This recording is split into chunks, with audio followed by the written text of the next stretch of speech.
What's going on, ladies and gentlemen? Welcome to another edition of Unpopular Review. Five. Top five. And we have some of the top three UPR hosts here. I am the executive consultant, Gon Grand Puba, and making a special appearance on a wrestling episode is very confused looking down there. Vic, the Mark, Victor Rodriguez. What's going on, gentlemen? What's happening? Oh, I forgot my belt. I should have brought my belt. I was laughing because the introduction was great because Vic really did look like he was like, this is not entertainment. But yeah, it's great to be on this top five. I look forward to hearing your guys' top five for underrated tag teams. This is going to be a fun one. It is because I've been kicked out of wrestling, so it's fun to do wrestling again. You know, because I was like excommunicated from the wrestling shows. But what are you talking about? How are you excommunicated from wrestling shows? See, that's fun. See how easy that is, Chris. You were always, if I remember correctly, you were always busy running around, so I decided to help you out. See how easy it is for people just to bullshit and get your nerves. Anyway, so ladies and gentlemen, boys and girls, children of all ages, D-Generation X proudly brings to you. No.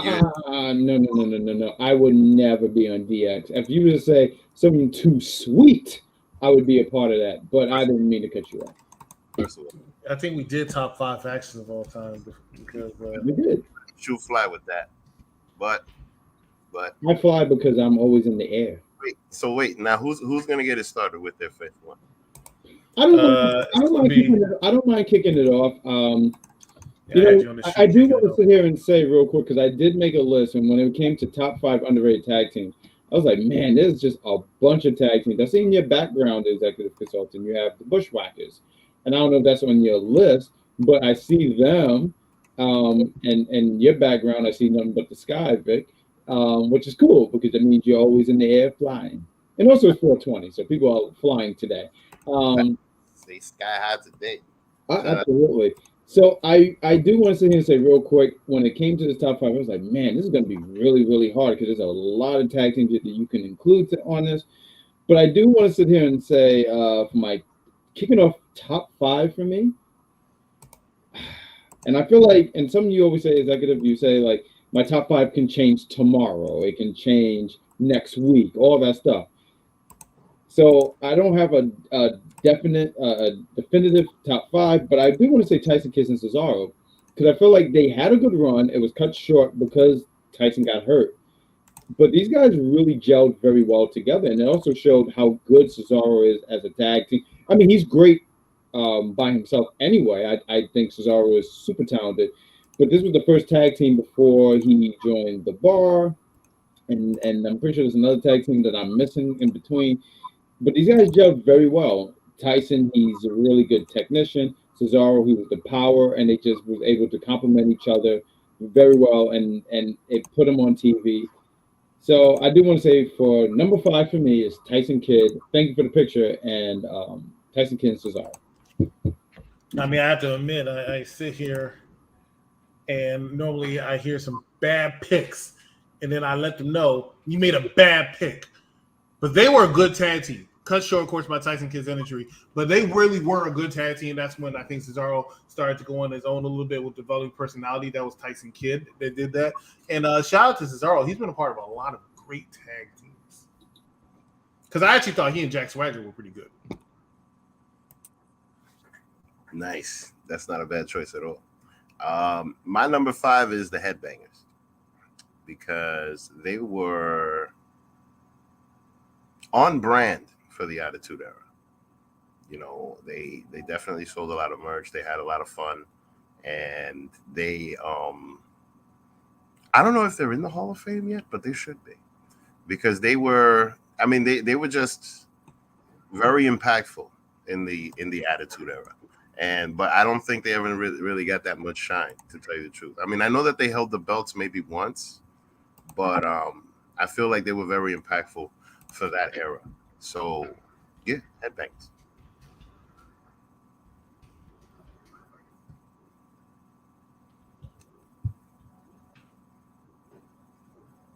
Okay. I thought you were going to say a little bit more. No. Yeah, that's it. I mean, it's just because we're talking about underrated, right? Mhm. Yeah, we're talking about people that were good but didn't necessarily get that much shine. And I feel like the Headbangers were good, were memorable, and had some good matches, had some good feuds, but didn't necessarily get like the hardcore push that like the Rockers, the Heart Foundation. You know what I mean? Like things like that. Like, so yeah, definitely them. That's my 5. Once again, I mean, this is shocking to me. I don't disagree with that pick. I think that was a very good pick. So kudos to you, Vic and Ron for number 5 being a good pick. My number 5 is a team that actually did get a little bit of credit, but I don't think they get enough credit for how good the tag team is because he broke up and joined another great tag team, arguably the greatest tag team in the 21st century. Be Jealous, and that was Miz and Morrison. But the team before Miz and Morrison actually was M&M. Who I thought were a phenomenal tag team. Actually, was all over the place in the mid 2000s, early 2000s, and give them a shine. That's also where Melina was discovered. So M&M is my number 5. So that was actually pretty quick, but you know what? It needs to be quick because we got some commercials that we're going to run. So stay tuned, ladies and gentlemen. We'll find out what we're reviewing immediately after this show. I gotta have it. Please, baby, please, baby, please, baby, baby, baby, please. No, check this out. Nola was something special. She had this amazing effect on men. I was the best thing that ever happened to Nola, darling. Ask her, she'll tell you that herself. Why, she worshipped me. I've never seen anybody who liked to look at themselves more than you do. Don't you ever get tired? Never happened, baby. So you bugging out, right? You're gonna go? You're gonna go? You're gonna go? You're gonna go?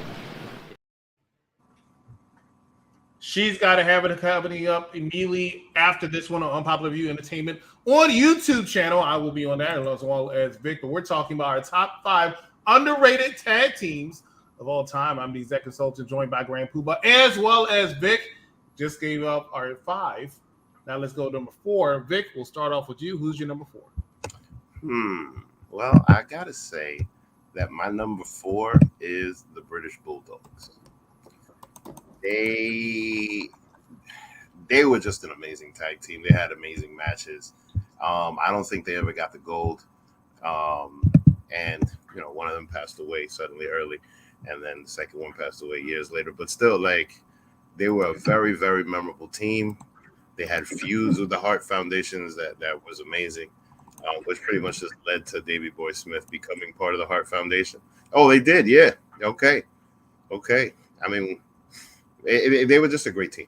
It was just an amazing team. They didn't necessarily get to shine. I mean, outside of the UK, you know what I mean? Clearly, everybody in the UK is probably looking at them like they're the greatest team of all time. You know what I mean? But, that just comes with national pride. But, I mean, honestly, those guys, they did amazing things in the ring. And they definitely deserve to be in the Hall of Fame. But they don't necessarily get the shine that other people do. I'm actually going to go next with my number 4. My number 4 is a team. Hey, there's a few people that are known as tag team specialists because they won multiple tag team championships with multiple people. Edge being one of them. Seth Rollins, low-key, has won a championship with like 6-7 different partners. Facts. And they've always been really good. But the person I want to talk about is someone who's won it with like 8 different partners or something, and that is the Big Red Machine Kane. And one of the most famous ones, people talk about the Brothers of Destruction. People talk about Team Hell No, but one of the most famous ones that I think he did very, very, very good with and gelled very well. And surprised because even before Dan Bryan, they were 2 total contrasted wrestlers. And I'm talking about Kane and X-Pac, ladies and gentlemen, from the Attitude Era. These 2, a lot of people don't recognize, that's why I chose this picture. These 2, I think, evolved Kane into a better wrestler. He was very, very lethargic, very slow, meticulous, as most big men are. But he's with X-Pac. That's when he started going to the top rope and doing a little bit better style with his jumping clothesline because he was doing it before.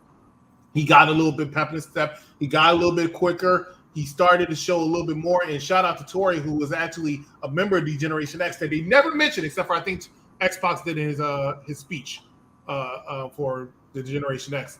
But they never mentioned Tori was actually an integral part of that group Facts. But Kane and X-Pac did a fantastic job. They were a fantastic tag team. Thought they did very well together. That is my number 4. Grand Puba. Who's your number 4? That's actually a really good pick, by the way, about X-Pac and Kane. That's really, really great. Real quick, just to help from my memory, how long were they a tag team? I don't know. I will research while you're talking, but I'm thinking about 9 months. Yeah, I didn't think it was for a long time. I do want to. I know we do. What's it? It's a special category. It's an honorable mention, and I'll save it for later because it's a tag team I do want to mention. But for my number, right before number 1. Okay, for number 4, I do want to sit here and say, like I said, this list was hard to come up with, and you're talking about tag teams who should be mentioned and in the conversation of top 10, top 15, top 20, right? I gotta go with Beer Money. I don't feel like people talk enough about Beer Money and what they have accomplished as a tag team. I mean, this tag team, and there's another tag team I'm going to mention in my top 5. I feel like I'm already giving it away, but I don't think people talk about them enough. I think these guys. So you had James Storm, who was a part of America Most Wanted, right? And then you have Bobby Roode. He was doing a single run, and they put them together. But the fact that these guys were able to gel well and then put on some classics with Motor Machine Gun. And there's other tag teams, I'm sorry, I can only think Motor Machine Gun. And these guys just worked very well. And it was really great. And also, too, if I can just sit here and say, dope-ass theme these two have. So I got to go with Beer Money for number 4. Once again, this is a shock for me. Number 5, number 4, I'll agree with. These are some phenomenal tag teams. Hey, it is very hard to pick shout out Grand Poobie said this in the beginning. It's very hard to pick a top 5 for tag teams. There's so many tag teams, right? So many tag teams. It's even harder to pick who's the top 5 greatest tag teams of all time. People automatically want to say Hardy Boys, Dudleys, Legion of Doom. I throw in the Usos in there now. I think Usos are phenomenal. I think they need to be talked about as far as it goes. But let's go into our top 3. When we take another commercial break, we'll be right back. Stay with us. You're watching Unpopular Review. This is what's unique about AEW is that they're not trying to be somebody else. We as fans compare them to the Juggernaut, right? But they're in their own lane, and he's in his lane where it fits their audience and what they're trying to get across. And it took a while. I hated it at first when he put his hands in his pocket and went, woo. I'm like, what the fuck is this dumb shit? It does take a while to get used to. But once you start watching it, and you're like, even him taking the belt out of the bag. Now, let's be real. That's funny. That's some funny shit. But if that was somebody from a different federation doing that, they would go, that's disrespectful to the title. They don't even carry it. Wait, remember when Roman used to hang the title behind his back? He was getting mad. I wore my title. Sorry, Roman. That's so cool. You, right? Because that's so cool. Around my strap. You know what I mean? So it's his title. It's his character. It fits him. But the match in itself, like I said, the fake out or the not a fake out, it was a really good match. I wouldn't call it match of the night for me because I do like the way Swerve and Darby Allin. I like watching Darby Allin get beat the fuck up. So any Darby Allin match, it's just, this dude's insane to me. So very good match. Again, it was after the match and things later on that came that make that match what it was too. But for me, I'm still going with Darby and Swerve for match of the night. Ladies and gentlemen, that was AEW show immediately after AEW each and every single Wednesday with your hosts, Dice Man, DJ, as well as whoever he has on. This past week was the Sheriff, as well as yours truly, the Exec Consultant. I'll be on next week with him as well. But we are talking about our top 5 most underrated tag team wrestlers, Exec Consultant, Grand Poobah, and Vic. Let's get right into our number 3. Number 3 was actually already mentioned earlier, but it's my number 3. I think it was somebody's number 5. That's the Headbangers, ladies and gentlemen. Headbangers was such a great tag team in there. They were physical, they were dominant at times, but they were also entertaining. They can make you laugh. They were frustrating. As good as they were as a face, they were even better as a heel. And you never would have thought that when they were out there as a face. Facts. And they were so good and so memorable, even though nobody ever talked about them after they left, right? They don't get mentioned in the talks about great tag teams of any era. But they still were so memorable that they actually brought them back in 2016, I believe. And they wrestled in the WWE for about 4 months before being dismissed again. But they did a good job even when they came back. I really think the Headbangers were that great. They were a banging tag team, all pun intended. That's my number 3. Grand Poobah, what's your number 3? Woo, I'm hoping my number three, I can keep going on as a trend here. But my number three here, I feel like when I was coming up with my list, right? I had certain teams and I had to rearrange like what number do I want these teams to be on, right? So for my number three, I do have to sit here and go, World's Greatest Tag Team. These guys debuted late 2002, early 2003, and these guys were just so innovative. Like these guys were able to just come up with the super kick into the German, the leapfrog, and what is it? Charlie Haas would have you, and then Shelton would leapfrog and hop over you. This was a gift to Kurt Angle, which created Team Angle. These guys were great, man. I got to put them as number three. I feel like they're not talked about enough. What was it? It was like late 2002 to 2004 because then they split. But I just don't feel like they get talked about enough about how great they are and how innovative they were with their offense. So, as a matter of fact, they had that one match with the Hardy Boys, and I never forget this spot. I just want to say this real quick. I think it was a ladder match, and one of them they did the leapfrog thing, but I think they hopped off the ladder or something like that. It's hard for me to remember the exact how everything went, but I do want to sit here and say number three, World's Greatest Tag Team.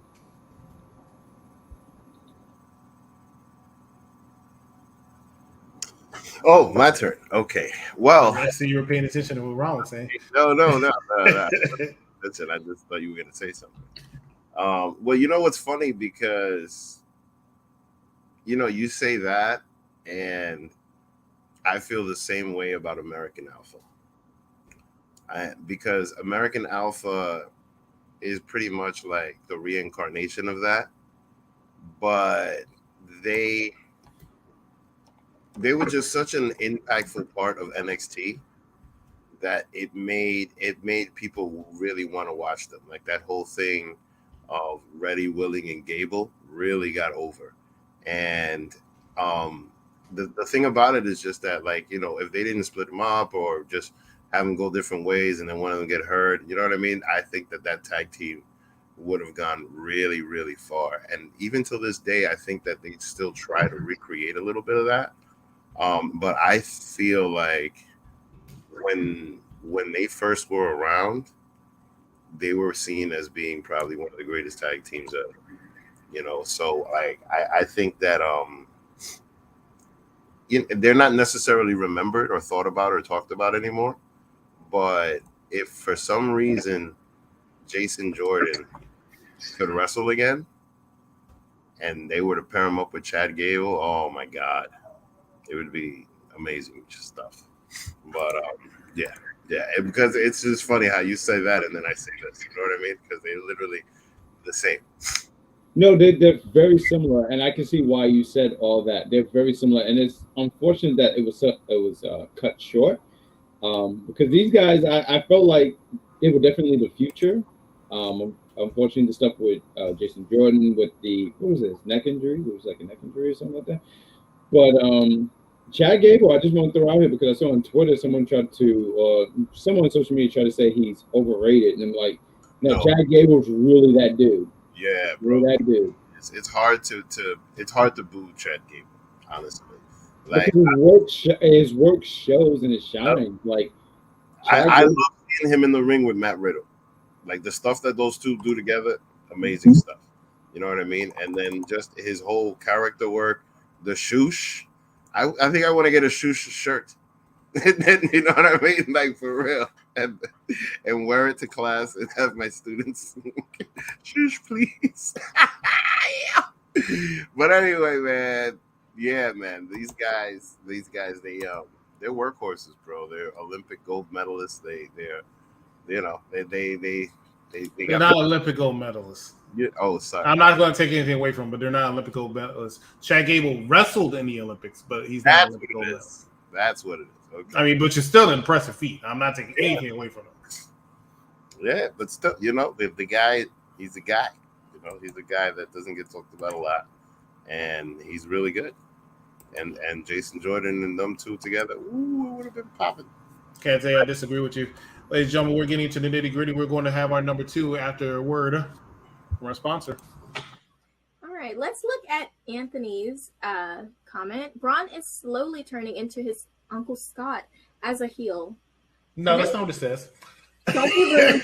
It says No. You gotta read the comments. You gotta read it. Stop it. Braun is slowly turning to his Uncle Scott as a hill. Now, Uncle Scott might be over the hill. I don't think he's a hill yet. I don't think he's a hill yet. You are me. Next thing you know, they're going to pair them up with a female valet. Like, stop. You're so rude. Like, no, that's not what it says. It says, next thing you know, they're going to pair them up with a female valet. You know, I could see that. I definitely would not be against. This is sick. Like, with a female valley. Okay. My other variants. How do you say it? I'm sick. I'm sick. Like Scott Hedwig. Who's Medija? Who's that? Leave me alone. You know what? I don't even want to. Anyway, I think Anthony. I think that would be a really cool thing for Braun. I think that to turn into a hill. All right, ladies and gentlemen, that was NXT. Joining them every single NXT after NXT, I should say, for another episode of NXT. But we're talking about top 5 most underrated tag teams. I'm exec consultant Grand Puba and Vic down there. We're going to go climb a hill. No, we are going to talk about this number 2 for our most underrated tag teams. And who started off last time was me. So Grand Puba, we're back to you. All right, for my number 2 here. Wow, I can't believe we're up to number 2. And shout out to you for filling in for NXT and making hill jokes and stuff like that. But I'll go for my number 2. I know I wanted to place him in my top 5. I didn't know exactly where I wanted to place him. I think they were originally my number 3, but I'm going to go with Motor Machine Guns. I mean, I just think, for me, I love fast-paced wrestling. What these guys are able to do in the ring, and even now, they're still wrestling, and maybe not as fast as they were 10, 15 years ago. I forget how long time has passed, but these guys have been killing it. These guys have been great. When I mentioned Beer Money, I knew I was already giving up Motor Machine Guns. These guys just are not in the conversation enough for me, and the rivalries that they have with Beer Money, a young Bucks. And there's probably another tag team that I'm not mentioning, but these guys are just great, tremendous. So I think they're very underrated. And I do want to give a quick shout out to them because they are going to be out here in Queens at HOG. And I look forward to being there to see them because they had shows out here once upon a time, TNA, in Brooklyn, the Cyclones. And they're gonna have, and I never saw them. I never saw Motor Machine Guns out there, but to see them out here in Queens and see what they can do, and live, I look forward to that. So I want to say number 2, Motor Machine Guns. These guys are great, and also too, they always did this. That was always great. Like they knew where their state was with that. Like for me, I always knew where Brooklyn was because I did this. I stuck my middle finger up. Nice. And that's my number 2. Someone takes over. Okay, so my number 2 is Steve Austin and Brian Pillman, the Hollywood Blondes. I think those two changed wrestling. I think those two, prior to changing wrestling, were a very impactful team. And man, they did some really cool stuff in WCW that really doesn't get talked about. Pretty much because, everything that happened in their singles career kind of pretty much gets to shine at this point.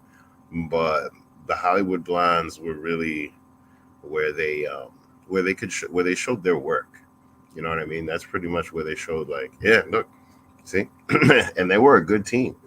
They really were. They were a really good team. And in the long term, may he rest in peace, Brian Pillman, but like long term, you know, I think that back then people could see the writing on the wall for these guys, you know, or at least some people could.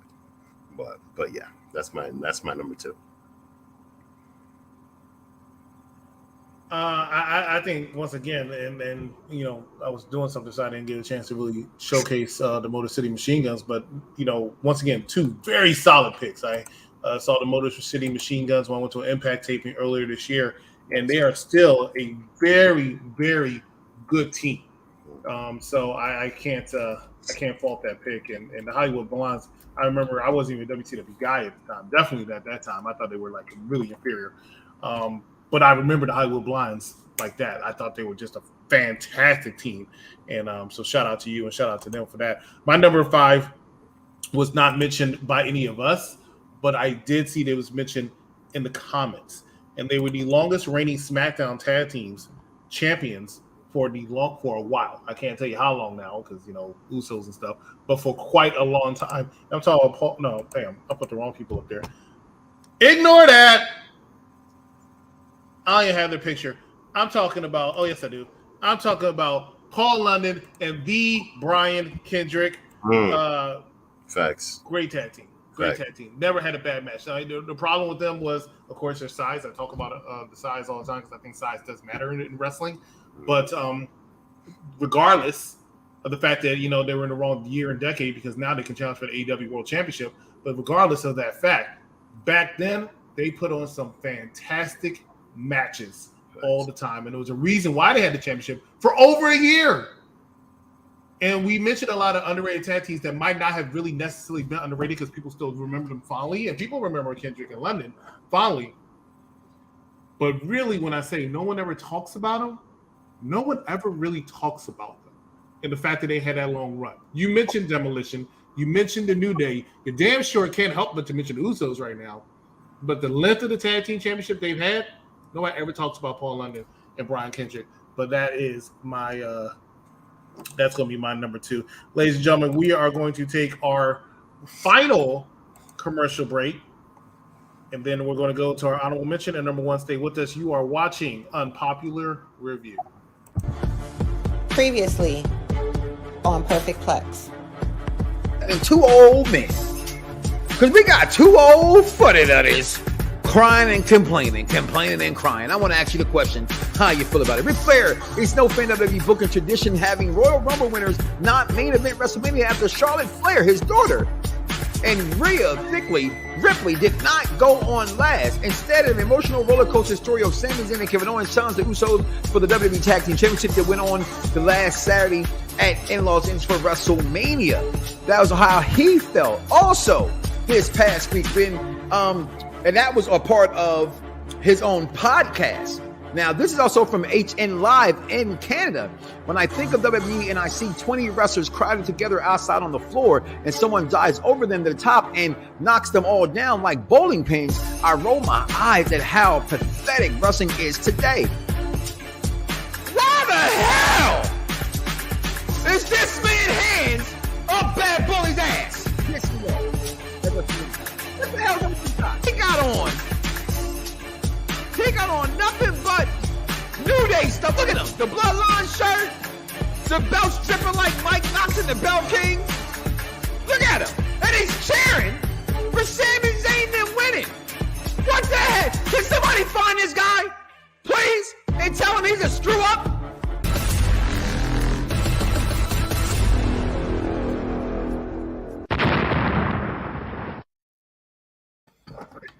Mike Knox Show, Perfect Plex Radio, right here on Popular Review Wrestling every single Monday at 6 o'clock p.m. Definitely join Mike Knox. That's the shows for the intelligent wrestling fan. I'm the exec consultant, this Cram Booba, and Vic for our top 5 most underrated wrestlers. Getting into the nitty gritty, now we're going to mention our honorable mentions real quick and rapid fire, because I do have one.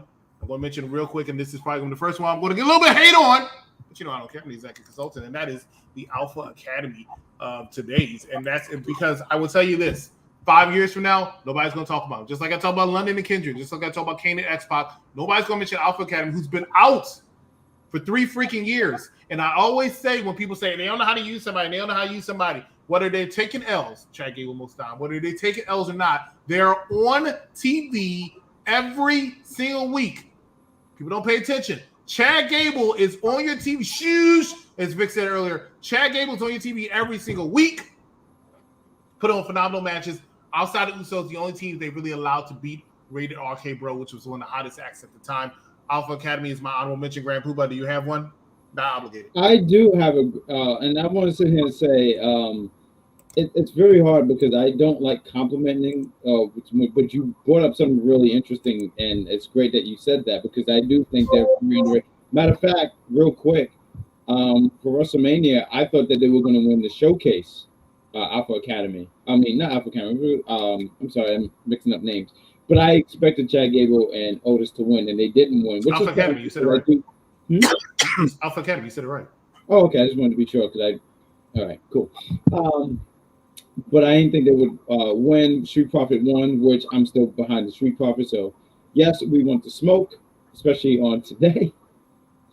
But my honorable mention, I do want to sit here and say, because, like, I did want to include them in a way, but then I was like, I don't know, because there's all these other tag teams. But I want to say Too Cool, because, I mean, one of the things is, and you always brought this up, EC, was about, you know, the in-ring work stuff is great, but crowd participation is a major thing, and crowd participation, and they had that. I do want to tell a quick story real quick. It was a house show. It was after Royal Rumble 2001. Shout out to Papa Bad Guy. He took me to a house show, and he was not a big wrestling fan, but when we went out there and he saw Scotty do the worm and they did like the dancing moves, he was invested in it, and that's what you want. But the thing was, it was hard for Too Cool to overcome some. I mean, we're talking about 2001. Edge and Christian, Hardy Boys, Dudley Boys. There was all these other teams that was going to surpass them, but I thought that these guys were very underrated. So I want to say Too Cool, and also too when they had before Rikishi started running people over. But I do want to say Too Cool. I think they were very underrated. And I'm glad you mentioned that because it actually made me forget my other, because I was trying to think. I was like, I know I picked another honorable mention. I got to be quick because we're actually at time. But definitely have to go with the Acolytes or the APA. And I know this is going to get more hate because people say, hey, they're not an underrated tag team. They always mention it's one of the greats. But here's the reason why I say they're underrated. Because when you talk about greatest tag teams, I mentioned it earlier, and you go to that area especially, you'll hear the Hardys, you hear the Dudleys, you hear Edge and Christian. You might get the New Age Outlaws sprinkle in there, but they don't really mention the APA, and the APA were very crucial at that time. Facts. And that's why I wanted to mention them. I want to shout out to them. Not as underrated, that's why they're only an honorable mention, but I don't think they get the credit that they deserve. Vic, do you have an honorable mention? Yes. The Wild Samoans.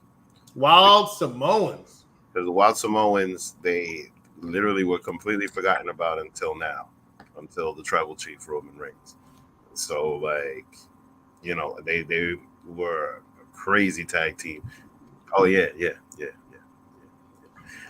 They were a crazy wild tag team, and like what I like about them is that their history has evolved into other wrestlers. Like people have taken, like the Samoan drop, everybody's done it. You know what I mean? Like a lot of their stuff just going down the line. Rikishi became a singles wrestler, and things just kept happening. And now you see Alpha when he gives Roman Reigns the stuff, and now his son just becomes this big thing. You know what I mean? So he's talked about now, but for a really long time, they were forgotten about. They were a really, really good, scary tag team. Like they came out with shrunken heads and all of that. Like these guys are great actors. Like, you know, the Samoans, they're really all good actors. Like I got a feeling it's gonna be a family. I agree. Wild Samoans as well as the Head Shrinkers were definitely a tag team you want to mention. Let's go into our number one. Unfortunately, we're going to do this rapid fire. Grand Poobah. No, not Grand Poobah. Vic, we're starting with you. Ended with you with the Hall of Fame, whatever. But let's go with it. Number one. Well, my number one is, let's see. I have a picture. Where's that photo? Damn it, I don't know where I put it. Well, I'm wasting time. These guys. And the reason I say these guys is because What were their names? I can't remember the names. The Blue Bloods. The Blue Bloods, yes. It's because the Blue Bloods are still a tag team. The Blue Bloods, till this day, and probably for the past 10, 15 years, have been an amazing tag team, ladies and gentlemen. They went from the ring, met in the ring, and then continued to evolve to booking. And the booking that's been happening has been amazing, to the point where one of them left to another company, and then the other one manipulates the situation to get them back. You know what I mean? Like the Blue Bloods, in the ring, they were amazing. They weren't bad. And they evolved to do separate things and then continuously come back together. And nobody ever talks about the Blue Bloods unless it's some kind of conversation between Triple H and William Regal. You know what? You mentioned two of my favorite tag teams outside of Harlem Heat and WCW, the Blue Bloods. I actually completely forgot about them. What's a great tag team is how I discovered John Paul Levesque and Lord Steven Regal. So I'm glad you mentioned them along with Hollywood Blondes. I mean, you hit it on all cylinders today. You need to stay on top 5 because the people I had last week actually kind of sucked. Grand Poobah, you're going to go after me. I'm sorry, I forgot. It's my turn next. I'm going to go ahead and pick my number one. The number one, of course, is always say he's going to get hated, but you know what? Shout out to this man. We were talking on AEW last night. This guy was on AEW. He wrestled a match, and I don't think people understand how many evolutions this man had as a character. Scissor Me Daddy, which I can't stand, but it's very popular. Mm-hmm. Suck It. The whole little thing where, Rock was like, oh, dear God, stop, Rock. All these things that he had, DX, everything, but it originated with the Smoking Guns. The Smoking Guns, the first ever 3-time WWE Tag Team Champions, and there was a reason why they were that good as brothers, and they did their damn thing. Their gimmick now is a little corny, but cannot take away the skills that the Smoking Guns had. They're my number one pick. Grand Poobah, who's your number one? Real quick, okay, I'm going to make sure my mic was on. Real quick, thank you guys for watching Unpopular View, this top 5. It's great, it's fun, and I hope that you guys continue to subscribe to us on not only just wrestling, there's a link to the entertainment side. What are you guys reviewing after this? Immediately after this, we're in the middle of our Spike Lee month, and we are talking about none other than She's Gotta Have It, which is a movie we're going to review immediately after this episode. Immediately after we say goodbye, I'm going to say hello on this one. And it's the first time I saw this movie. It was a couple hours ago, so I'm interested to talk about it. And real quick, I just want to say I watched the Netflix show. Was it Netflix? I think it was Netflix. It was a fun review, a fun show. But my number one, I gotta go with Harlem Heat. I don't think they get talked about enough and what the barriers that these guys have broken down. When I was watching WCW, I was a WCW guy. I know you said earlier you wasn't a WCW person personally. But I was WCW growing up as a wrestling fan. And I caught more of Booker T being the TV champion. And when he got hurt, Stevie was holding it down for Booker. But these guys, what they were able to do, break down barriers. I mean, you're talking about, and I've always said this about wrestling. Wrestling used to be a white boy club. So these guys stood out, did what they had to do. And they looked, and I don't want to say dominant, but they look like a natural threat. When you're talking about the Steiners, Luger and Sting, eventually the Outsiders, these guys looked like they belonged. And I do think that they are number one. So I'm going to go with Harlem Heat. It was on Netflix. Thank you. Harlem Heat, as you can see, managed by somebody who never won the world championship. That's Sherry Martel. But anyway, Harlem Heat, I can't say I agree with you on that because I feel like they do get their flowers and a lot of their accolades. However, at the same time, I think now they do. Yeah, like I said, at the same time, I can see why you do pick them, and I can see how you can call them underrated. I don't think they are. I think they're a phenomenal tag team. I mentioned them a little while ago as one of my favorite WCW tag teams of all time. I think they're just tremendous, but I do think they get all the flowers that they deserve. But, I mean, aren't they in the Hall of Fame? They are in the Hall of Fame. That's what made Booker T a 2-time Hall of Famer. No, and they did, but and listen, real quick, when it came to making this list, it was very hard to come up with something. I don't think they get the flowers, but I think that they deserve more flowers. I think that they get their flowers because Booker T works for the company. Because I know it's every time they do mention Harlem Heat, because they mention Harlem Heat a lot. Booker T's usually, not all the time, but usually on commentary at the time. So they're kind of like when they mentioned Jerry Lawler being a former world champion, and realistically speaking, he is, but nobody remembers it because it was AWA. But real quick, Remember that, Mike? Go ahead. Before we end this, because there was a thing that was going to happen this weekend, because there was a lot of commercials going on. But I think we have something on Instagram, right? Instagram will be UPR battles, I believe, on Sunday, and it should be between your character, which is who? Oh, you didn't see the video? I have not. Go ahead and play it while we're about to, as I wrap up when it comes back. Let's wrap this up real quick. But yeah, we have a UPR battle, and this is the thing going. We are back, ladies and gentlemen. This Sunday, we have UPR Battle, and kicking off season 2 of UPR Battle, we have representing Marvel, the Dark Phoenix, and she's going to go against a different kind of juggernaut. Anime's juggernaut, Sailor Moon. It's going to be a banger, folks. Don't miss it. Instagram Live, 8 p.m., UPR Battles. Don't miss it. Wow. I got totally frozen. I don't know if y'all can hear me. No, we could hear you and see you. You're fine. Oh, okay. Well, I didn't. All I heard was Dark Phoenix, and then it went crazy. I don't know who Dark Phoenix is fighting. Who's Dark Phoenix fighting? Sailor Moon. Oh, I don't want to be a part of this. Those are two of my favorite characters. Ladies and gentlemen, thank you so much. Join them on UPR Battles on Instagram this coming Sunday. At what time, Cap? I mean, not Cap, Brand? 8 p.m. 8 p.m. We will see you there. We'll see you immediately after this episode. Thanks for watching us. Please subscribe to us, Unpopular Review Wrestling, Unpopular Review Entertainment, and all our social media, Unpopular Review, on Twitter as well as Instagram. Thank you so much for watching. For Grand Puba, for Vic, I can't see myself. I'm going super slow. Wish y'all could see it. You all have a wonderful night. Good night, everybody.